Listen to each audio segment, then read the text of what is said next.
Bismillahirrahmanirrahim. Assalamualaikum warahmatullahi wabarakatuh. Di video ini kita akan sama-sama belajar mengenai analisis pengujian hipotesis. Alangkah baiknya sebelum kita belajar lebih lanjut tentang pengujian hipotesis atau hipotesa ini, kita harus memahami apa itu hipotesis atau hipotesa. Di sini ditulis bahwa hipotesis merupakan dugaan sementara yang mungkin benar atau mungkin juga salah. Hipotesis ini bisa saja ditolak ketika hasil penelitian tidak sesuai dengan hipotesis tersebut. Namun bisa juga diterima ketika hasil penelitian cocok atau tepat dengan hipotesis tersebut. Di sini ada menurut beberapa ahli, salah satunya adalah Suharsini Arikunto yang mengemukakan bahwa hipotesis ialah suatu jawaban yang bersifat sementara terhadap suatu permasalahan penelitian sampai terbukti melalui data-data yang terkumpul, artinya melalui suatu proses penelitian ilmiah. Kemudian, konsep dari hipotesis itu sendiri adalah sebagaimana yang diterangkan oleh seorang ahli bernama Sujana yang mengatakan bahwa hipotesis ini adalah asumsi atau juga dugaan tentang suatu hal yang dibuat untuk dapat menjelaskan hal tersebut yang sering dituntut untuk bisa melakukan pengecekan kebenarannya maksudnya.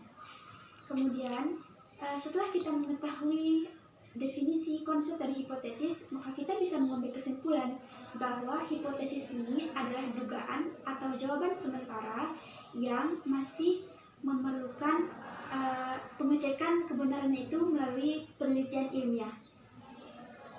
Mungkin setelah kita mengetahui konsep dan pengertiannya, kita masih merasa bingung apa itu hipotesis. Baik, di sini saya akan memberikan contoh. Misalnya, ketika kita melihat awan mendung, awan gelap, maka kita selalu berasumsi atau selalu membuat hipotesis bahwa akan segera hujan, bahwa setiap hujan awan mendung itu akan berakhir dengan hujan. Tapi hal itu harus untuk membuktikan kebenarannya itu kita harus melewati penelitian ilmiah. Nah, ketika hasil penelitian ilmiah kita itu menunjukkan bahwa memang betul seperti itu, memang betul bahwa setiap awan hitam itu akan berakhir dengan hujan, maka hipotesis tersebut bisa diterima. Dan sebaliknya, jika tidak sesuai dengan hasil penelitian, maka hipotesis tersebut tidak bisa diterima. Prosedur pengujian hipotesis. Prosedur pengujian hipotesis statistik adalah langkah-langkah yang dipergunakan dalam menyelesaikan pengujian hipotesis tersebut. Adapun langkah-langkah hipotesis statistik adalah sebagai berikut. Yang pertama, menentukan formulasi hipotesis. Formulasi atau perumusan hipotesis statistik dapat dibedakan atas dua jenis, yaitu sebagai berikut. Yang pertama, hipotesis nol atau nihil atau dilambangkan dengan HO. Hipotesis nol adalah hipotesis yang dirumuskan sebagai suatu pernyataan yang akan diuji. Hipotesis nol tidak memiliki perbedaan atau perbedaannya nol dengan hipotesis sebenarnya. Yang kedua, hipotesis alternatif atau tandingan atau dilambangkan dengan H1 atau HA. Hipotesis alternatif adalah hipotesis yang dirumuskan sebagai lawan atau tandingan dari hipotesis nol. Dalam menyusun hipotesis alternatif, ada tiga timbul keadaan hipotesis tersebut. Yang pertama, H1 menyatakan bahwa harga parameter lebih besar daripada harga yang dihipotesiskan. Pengujian ini disebut pengujian satu sisi atau satu arah, yaitu pengujian sisi atau arah kanan. Yang pertama, H1 menyatakan bahwa harga parameter lebih besar daripada harga yang dihipotesiskan. Pengujian ini disebut pengujian satu sisi atau satu arah, yaitu pengujian sisi atau arah kanan. Yang kedua, H1 menyatakan bahwa harga parameter lebih kecil daripada harga yang dihipotesiskan. Pengujian ini disebut pengujian satu sisi atau satu arah, yaitu pengujian sisi atau arah kiri. Yang ketiga, H1 menyatakan bahwa harga parameter tidak sama dengan harga yang dihipotesiskan. Pengujian ini disebut pengujian dua sisi atau dua arah, yaitu pengujian sisi atau arah kanan dan kiri. Apabila hipotesis nol atau HO diterima benar, maka hipotesis alternatif atau HA ditolak. Demikian pula sebaliknya, jika hipotesis alternatif HA diterima benar, maka hipotesis nol atau HO ditolak. Selanjutnya, menentukan taraf nyata atau dilambangkan dengan alfa. Taraf nyata adalah besar batas toleransi dalam menerima kesalahan hasil hipotesis terhadap nilai parameter populasinya. Semakin tinggi taraf nyata yang digunakan, semakin tinggi pula penolakan hipotesis nol atau hipotesis yang diuji padahal hipotesis nol benar.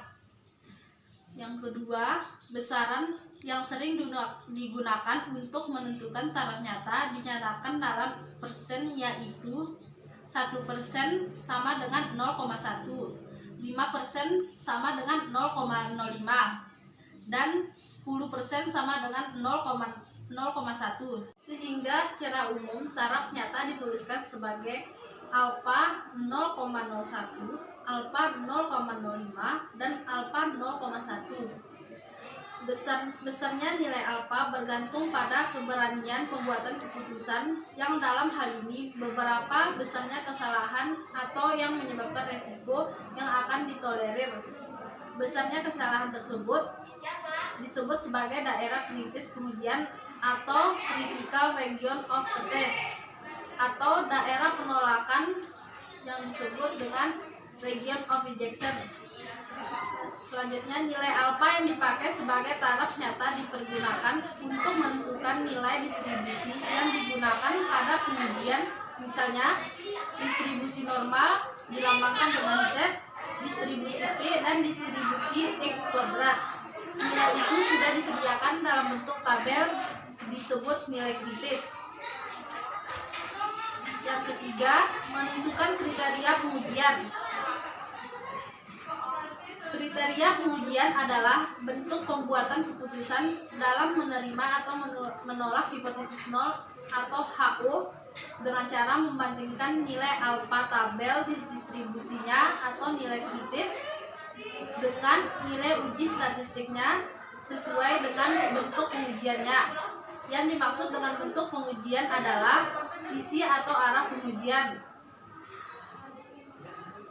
Penerimaan HO terjadi jika nilai uji statistiknya lebih kecil atau lebih besar daripada nilai positif atau negatif dari alfa, atau nilai uji statistik berada di luar nilai kritis. Penolakan HO terjadi jika nilai uji statistiknya lebih besar atau lebih kecil daripada nilai positif atau negatif dari alfa tabel, atau nilai uji statistik berada di luar nilai kritis. Yang keempat, menentukan nilai uji statistik. Nilai uji statistik merupakan rumus-rumus yang berhubungan dengan distribusi tertentu dalam pengujian hipotesis. Uji statistik ialah perhitungan untuk menduga parameter data sampel yang diambil secara random dari sebuah populasi. Misalnya, akan diuji parameter populasi atau P, maka yang pertama-tama dihitung adalah static sample atau S. Yang kelima, membuat kesimpulan. Pembuatan kesimpulan merupakan penetapan dalam hal menerima atau menolak hipotesis nol atau HO yang sesuai dengan kriteria pengujiannya. Pembuatan kesimpulan dilakukan setelah membandingkan nilai uji statistik dengan nilai alfa, tabel, atau nilai kritis. Penerimaan HO terjadi jika nilai uji statistik berada di luar nilai kritisnya. Penolakan HO terjadi jika nilai uji statistik berada di dalam nilai kritisnya. Selanjutnya, kelima, langkah pengujian hipotesis tersebut di atas dapat diringkas sebagai berikut. Yang pertama, langkah pertama, menentukan nilai formulasi hipotesis nol atau HO dan hipotesis alternatif atau HA. Langkah kedua, memilih suatu taraf nyata atau alfa dan menentukan nilai tabel. Langkah ketiga, membuat kriteria pengujian berupa penerimaan dan penolakan HO. Yang keempat, melakukan uji statistik. Dan yang kelima, membuat kesimpulan dalam hal penerimaan dan penolakan HO. Jenis-jenis pengujian hipotesis terdiri dari 6 jenis. Yang pertama, satu sampel Z-test atau pengujian Z1 sampel. Digunakan jika data sampel melebihi 30 dan simpangan baku standar defisiasi diketahui.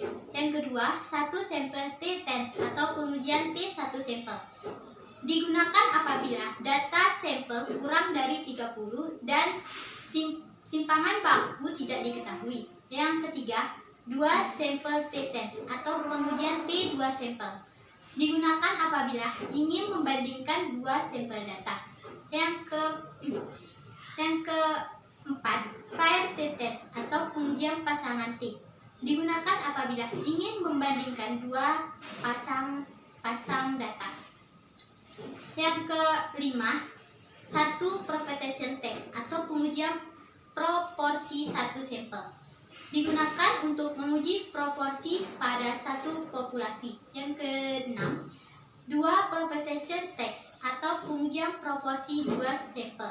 Digunakan untuk menguji perbandingan proporsi dua populasi. Rumus untuk uji hipotesis yang pertama, satu sampel Z-test, Z sama dengan Pi per UO per O akar N. Satu sampel T-test sama dengan T sama dengan Pi dikurang U0 per buka kurung S atau akar N buka kurung pangkat 2. DF sama dengan N kurang 1. Two sampel T-test sama dengan SP akar 2 sama dengan buka kurung N1 dikurang 1 tutup kurung S1 pangkat 2 ditambah buka kurung N pangkat 2 dikurang 1 tutup kurung S2 per 2 per N1 ditambah N2 dikurang 2. T sama dengan buka kurung Pi1 dikurang Pi2 tutup kurung kurang DO per SP akar negatif 1 per N1 ditambah 1 per N2. DF sama dengan D1 ditambah N2 dikurang 2. Pair T point. T sama dengan D dikurang DO per buka kurung SD per akar N pangkat 2. DF sama dengan D kurang 1. Satu propagation test. Z sama dengan P dikurang P0 per akar P0 buka kurung 1 kurang P0 tutup kurung dikali akar N. Dua propagation test. Z sama dengan buka kurung P1 dikurang P2 tutup kurung per akar P buka kurung 1 kurang P tutup kurung dikali 1 per N1 ditambah 1 per N2. P sama dengan X P1 ditambah P2 per N1 ditambah N2. Keterangan T sama dengan T statistik 2 Z sama dengan Z statistik. DF sama dengan derajat kebebasan atau degree of freedom. P sama dengan rata-rata mean atau sampel. U sama dengan rata-rata populasi. N sama dengan jumlah sampel. O sama dengan simpangan baku populasi. S sama dengan simpangan baku sampel. DO sama dengan dugaan rata-rata populasi. P sama dengan proporsi sampel. Uji hipotesis 2 sampel test. Seorang engineer ingin melakukan pengujian hipotesis terhadap mesin yang ditawarkan oleh vendor mesin. Engineer tersebut kemudian mengumpulkan data sebagai berikut. Mesin baru berhasil memproduksi rata-rata 550 unit per jam. Dalam waktu percobaan adalah 8 jam produksi. Dengan simpangan bakunya adalah 25 unit. Sedangkan mesin lama berhasil memproduksi rata-rata 500 unit dalam waktu percobaan adalah 8 jam. Dengan simpangan bakunya adalah 20 unit. Apakah mesin baru lebih dari mesin lama? Penyelesaian. Langkah pertama, formulasi H0 dan H1. H0 sama dengan U1 sama dengan U2. H1 bagi U1 lebih dari U2. Langkah kedua, tentukan taraf nyata atau alfa atau level of significance. Alfa sama dengan 0,05 atau 5%.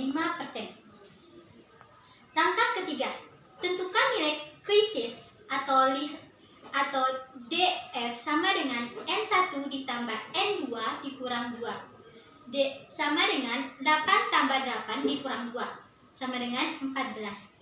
T tabel sama dengan 2145. Karena uji hipotesis ini adalah membandingkan dua sampel, maka uji hipotesis yang digunakan adalah dua sampel T-tens.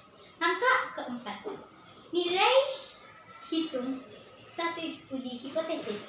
Diketahui mesin baru sama dengan 8. X1 sama dengan 550 unit. S1 sama dengan 25. Mesin lama sama dengan 8. X2 sama dengan 500. Rumus uji hipotesis dua sampel T-tens. SP pangkat 2 sama dengan buka kurung 8 dikurang 1 dikali 25 pangkat 2 ditambah 8 kurang 1 dikali 20 pangkat 2 per 8 tambah 8 kurang 2 sama dengan buka kurung 4.375 ditambah 2.800 tutup kurung per 14 sama dengan 512,5. Akar 512,5 sama dengan 22,63. T sama dengan buka kurung 550 dikurang 500 dikurang 0 per buka kurung 22,63 akar 1/8 ditambah 1/8. T sama dengan 4.418. Langkah kelima, pengambilan keputusan. T hitung 4.438 lebih dari T tabel 2.145. Jadi H0 ditolak. Kesimpulannya, berdasarkan pengujian hipotesis ini, mesin baru lebih baik dari mesin lama. Sekian penjelasan dari kami. Mohon maaf jika ada kesalahan dan kekurangan. Wabillahi taufiq wal hidayah. Wassalamualaikum warahmatullahi wabarakatuh.